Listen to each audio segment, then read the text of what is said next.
সন্ধ্যাবেলা ঝড় হয়েছে, সো চারদিকে ইলেকট্রিসিটি নাই, অন্ধকার অন্ধকার অন্ধকার।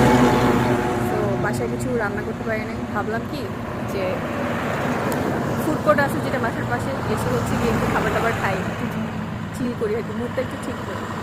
আসছি ঠিক আছে, বাট এখন যাওয়ার জন্য মানে খাবার দাবার শেষ করে যাওয়ার জন্য আর কোনো গাড়ি পাইতেছি না। কতক্ষণ ধরে দাঁড়ায় আছি, মানে খাবার খেয়ে প্রায় হাফ অ্যান আওয়ার হয়ে গেছে দাঁড়ায় আছি গাড়ির জন্য, তাও গাড়ি পাইতেছি না। এদিকে বৃষ্টি শুরু হয়ে গেছে, ভিজতেছি লিটারেলি।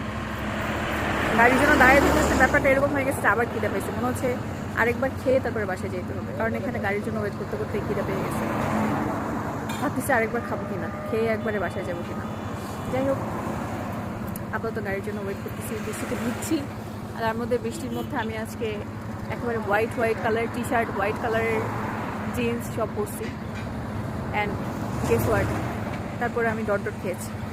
আমার সাদা ড্রেস পুরা শেষ আছে। আমি বুঝি না সাদা কাপড় পরলেই এরকম হয়।